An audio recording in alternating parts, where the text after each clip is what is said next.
കേട്ടാ ഞാൻ വിട്ട് നിങ്ങളെന്താ ചോദിക്കണം മോളല്ലേ.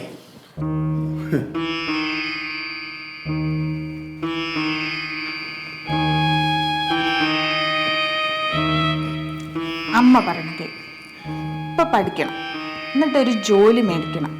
അത് കഴിഞ്ഞിട്ട് നമുക്ക് കല്യാണം നടത്താം. അച്ഛനും അമ്മയും തന്നെ ഈ കല്യാണം നടത്തി തരും. ഇപ്പൊ തന്നെ മോളൊന്ന് ഓർത്തു നോക്കിക്കേ. അച്ഛൻ പാവം എന്തോരം കഷ്ടപ്പെട്ട് എന്തോരം പൈസ മുടക്കിയിട്ടാ നിന്നെ ബിടെക്കിന് ചേർത്തത്. അതിന് ഞാൻ പറഞ്ഞു എന്നെ ഇത്രയും കാശ് മുടക്കി കൊണ്ട് ബിടെക്കിന് ചേർക്കാൻ.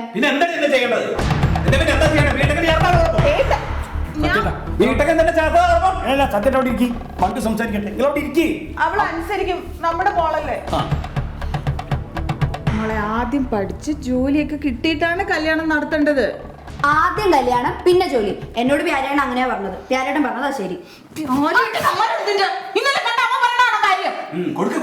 ചിക്കൻ മട്ടനും സൂപ്പ് എല്ലാം കൊണ്ടൊക്കെ തീറ്റിക്ക് തിരിച്ച് തല നടക്കണം ചട്ടിലാവട്ടെ. എന്താ നിങ്ങൾ എന്തിനാ എന്നെ മാത്രം കുറ്റം പറയണേ? നിങ്ങൾ എന്താ കാണിച്ചേ? ഒന്നേ ഉള്ളൂന്ന് പറഞ്ഞ തലയിൽ താഴ്ത്തി നോക്കാതെ കൊഞ്ചിട്ട് ഭക്ഷണം വെച്ചേക്കല്ലേ. നിങ്ങൾ രണ്ടുപേരും കൂടെ തല പിടിച്ചിട്ട് ഒരു കാര്യമില്ല. നിങ്ങൾ സമ്മതിച്ചാലും ഇല്ലെങ്കിലും ഞാൻ പ്യാരേട്ടനെ മാത്രം കല്യാണം കഴിക്കുള്ളൂ. അന്ന് നിന്നെ കൊല്ലൂടി.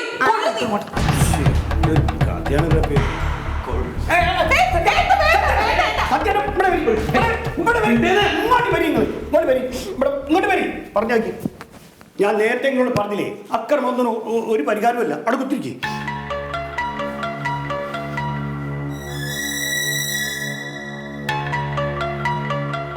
അതെ സത്യേട്ടാ, വണ്ടി അങ്ങോട്ട് വാ, ഇങ്ങോട്ട് വാ, ഇങ്ങോട്ട് നോക്കി.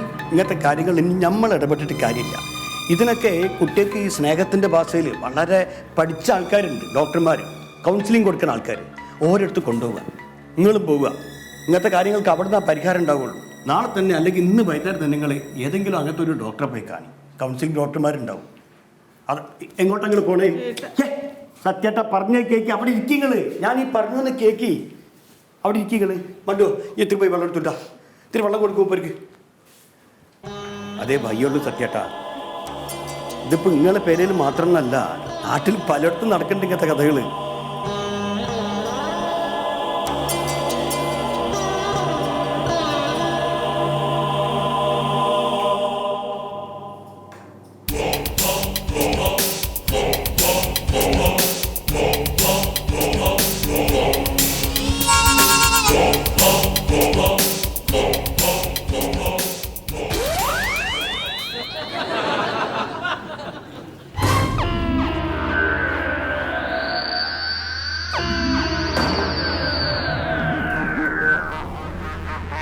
ഇനിയിപ്പോ അത് മാത്രല്ല സാറേ,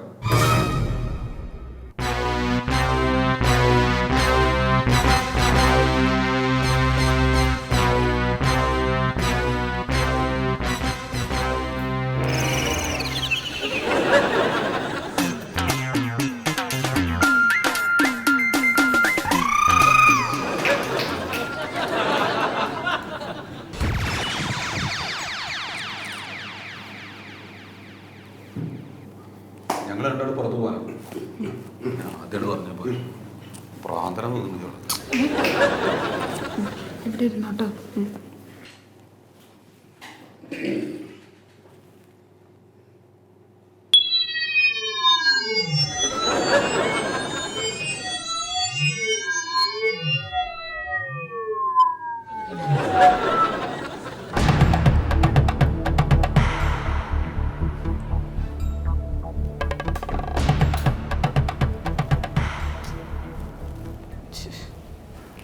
ഡോക്ടറെ, എനിക്ക് പ്യാരേട്ടനെ ഇഷ്ടമാണ്. ഞങ്ങൾക്ക് ഒന്നിച്ച് ജീവിക്കണം. ഡോക്ടർ അത് എങ്ങനെയെങ്കിലും അച്ഛനോടും അമ്മയോടും പറഞ്ഞ് പറ്റുമെങ്കിൽ ഞങ്ങളുടെ കല്യാണം ഒന്ന് നടത്തി തരണം. കുട്ടി പറയുന്നത് ഞാനൊരു ബ്രോക്കർ ആവണമെന്നാണോ? അല്ല, അങ്ങനെയല്ല. സി, മോളിപ്പോൾ പഠിക്കുകയാണ് അല്ലേ? ഈ പഠിത്തമൊക്കെ കഴിഞ്ഞ് നല്ലൊരു ജോലിയൊക്കെ കിട്ടിയിട്ട് കല്യാണത്തെക്കുറിച്ച് ആലോചിച്ചാൽ പോരെ? ജോലിയും പണമൊന്നും പ്രണയത്തെ ബാധിക്കില്ല സാർ. അത് അനശ്വരാണ്. ഇത് ഭ്രാന്താണ് കേട്ടോ, ഭ്രാന്ത്. മീൻസ് പ്രണയം തലയ്ക്ക് പിടിച്ചിട്ടുണ്ടാകുന്ന ഒരു ഭ്രാന്ത്. ഓക്കെ, എനിക്ക് മനസ്സിലാവുന്നുണ്ട്. നമ്മൾക്ക് ചില സാധനങ്ങളോട് ഒരു ഇഷ്ടം, ഒരു കൗതുകം കൊണ്ടുള്ളൊരു ഇഷ്ടം തോന്നിക്കഴിഞ്ഞാൽ അത് കൈ കിട്ടുന്നവരെ നമുക്ക് ആ കൗതുകം ഉണ്ടാവും. പക്ഷെ നമ്മുടെ കൈ കിട്ടിക്കഴിഞ്ഞാൽ ഉണ്ടല്ലോ, നമുക്കത് പോകും. പിന്നെ നമ്മളതിനെ തറയിലിടും. പറയുന്ന നമുക്ക് മനസ്സിലാവുന്നുണ്ടല്ലോ. അല്ലേ? മനസ്സിലായി. Very good good good. മോൾ ഇത്ര പെട്ടെന്ന് ക്യാച്ച് ചെയ്യുമെന്ന് ഞാൻ വിചാരിച്ചില്ല കേട്ടോ. ഗുഡ്. സാർ എന്തൊക്കെ പറഞ്ഞാലും ഞാൻ പ്യാരിയേട്ടനെ കല്യാണം കഴിക്കുള്ളൂ. സാർ ഇപ്പം എന്നോട് ഈ പറഞ്ഞതില്ലേ, എൻ്റെ അച്ഛനോടും അമ്മയോടും പറഞ്ഞ് മനസ്സിലാക്കി കൊടുക്കാൻ പറ്റുമെങ്കിൽ സാർ അത് ചെയ്യും. സാർ പ്രേമത്തിന് ഭാവിയും ഭൂതവും ഒന്നുമില്ല. ഞങ്ങൾ വർത്തമാനത്തിലാണ് ജീവിക്കുന്നത്. ഈ വർത്താനം പറഞ്ഞ് കണ്ണും നോക്കിയിരുന്നാൽ വിശപ്പം മാറില്ല. വല്ലതും തിന്നും പിടിച്ചോ കിടക്കണ്ടേ കുട്ടിയെ? പ്യാരിയേട്ടൻ ജോലിക്ക് നോക്കോളൂ, എന്നെ പൊന്നു പോലെ നോക്കാമെന്ന് പറഞ്ഞിട്ടുണ്ട്. ഓക്കെ. അപ്പോൾ ഞങ്ങളുടെ ഈ മുത്തച്ഛന്മാരൊക്കെ പണ്ട് പറയുമായിരുന്നു, ചൊല്ലിക്കൊട് തല്ലിക്കൊട് തള്ളിക്കട. കുട്ടി ആ സ്റ്റേജിലാണ് കേട്ടോ. ശരി.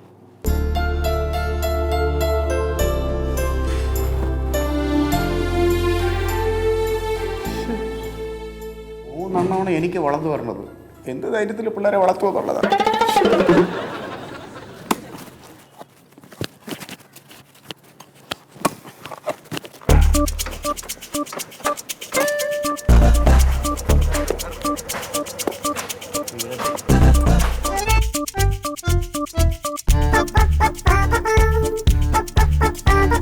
ഇറങ്ങാൻ പറ്റല്ലേ?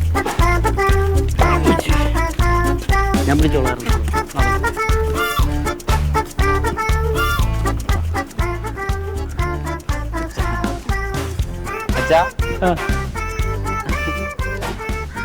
കൊച്ചി അച്ഛ ഇത് മീര. ഞാൻ അമ്മേനോട് പറഞ്ഞിട്ടുണ്ട് ഞാൻ കല്യാണം കഴിച്ച കുട്ടിയാണ്. വേണ്ട ആള് കൂതറയാണ്. കല്യാണം കഴിക്കേ? ഞാൻ അമ്മനോട് എല്ലാം പറഞ്ഞിട്ടുണ്ടായില്ല. ഈ കൊച്ചിന്റെ വീട്ടുകാരെങ്ങാനും അന്വേഷിച്ചു വന്നാലടാ? അവരൊന്നും അന്വേഷിച്ചു വരൂല. അവളോട് എവിടെയെങ്കിലും പോയി തൊലയെന്നും പറഞ്ഞ് അവർ ഇറക്കി വിട്ടു. അവളെ എൻ്റെ അടുത്തോട്ട് വന്ന് ഞാനിങ്ങോട്ട് വിളിച്ചോണ്ട് വന്നു. ഈ വെറുതെ തോന്നിയാസം കാണിക്കാതെ കൊച്ചിനെ വീട്ടിൽ കൊണ്ടാക്കടാ. അച്ഛൻ വെറുതെ തമാശ പറയല്ല. ഞങ്ങൾ രജിസ്റ്റർ മാരേജ് കഴിച്ച് പിന്നെ എങ്ങനെ കൊണ്ടുപോയാക്കണ? എന്റെ കൊച്ച നീ നല്ലോണം ആലോചിച്ചിട്ടാണ് ഇവന്റെ കൂടെ ഇറങ്ങിപ്പോന്നത്. നല്ലോണം ആലോചിച്ചിട്ടാ. ഞാൻ മരണം വരെ പ്യാരിച്ചേട്ടൻ്റെ കൂടെ ആയിരിക്കും. പറഞ്ഞു കൊടുക്കുന്നു. ഈ പ്രായത്തിൽ എടുത്തിയാടി വേണ്ടാത്ത പണിയൊന്നും കാണിക്കില്ല കൊച്ചെ. ഇവനെ കുറിച്ച് എല്ലാം അറിയോ എനക്ക്? അയ്യോ പിന്നെ ഇവ ഇട്ടേക്കണ ഈ പാന്റ് കണ്ട ഒരു ഒറ്റ എണ്ണ ഉള്ളൂ. ഇവന്റെ ചേച്ചി മേടിച്ചു കൊടുത്താണ്. വെറുതെ ഒരു പണിയും തോരും ഇല്ലാണ്ട് നീ എങ്ങനെയാടാ ഇതിനെ കൊണ്ടുവന്ന് പോറ്റണത്? അതൊക്കെ ഞാൻ തീരുമാനിച്ചിട്ടുണ്ട് അച്ഛാ. എങ്ങനെ? ഞാൻ നാളത്തോട്ട് പണിക്ക് പോകും. എന്ത് പണിക്ക്? പെയിന്റ് പണിക്ക്. എടാ ആഴ്ചയിൽ എന്നേലും ഒരു ദിവസം പെയിന്റ് പണി ഉണ്ടായി കഴിഞ്ഞാൽ ഇതിന് നോക്കാൻ പറ്റുക? അച്ഛാ അതിന് ഞാനൊരു കാറ് ലോൺ എടുക്കും, എന്നിട്ട് ടാക്സി ഓടും. ഡ്രൈവിംഗ് അറിയാലോ എനിക്ക്. നീയേ ആ നിന്റെ ഈ ബൈക്കിന്റെ അടവടക്കാഞ്ഞിട്ട് ഇന്നലെ രണ്ടുപേരെ അന്വേഷിച്ചു വന്നേള്ളൂ. അതല്ലേ പറഞ്ഞ ഞാൻ നാളെ തൊട്ടാണ് ജീവിതം തുടങ്ങണേന്ന്. കുറച്ച് ഇവന്റെ വാക്ക് കേട്ട് ജീവിതം പാഴാക്കണ്ട. നീ വീട്ടിൽ ചെല്ലാൻ നോക്ക്. നീ അച്ഛനൊക്കെ പറയും. അകത്തേക്ക്. അകത്ത് പോയിട്ട് എവിടെ കിടക്കാനാണ്? അച്ഛന്റെ കട്ടിലില്ലേ? അപ്പൊ ഞാൻ എവിടെ കിടക്കും? അച്ഛൻ ഈ കോലായിൽ എവിടെയെങ്കിലും കിടക്കും. വെറുതെ ഇന്ന് അതും പറഞ്ഞ് ശല്യം ഉണ്ടാക്കണ്ട. അല്ലടാ ഇന്ന് ഫസ്റ്റ് നൈറ്റ് ആണ്. അവിടെ നിന്ന് ഓല കീറിക്കോ. കേറി. അമ്മേ അമ്മേ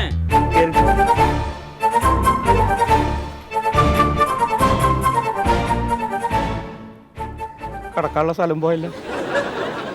മറിമായം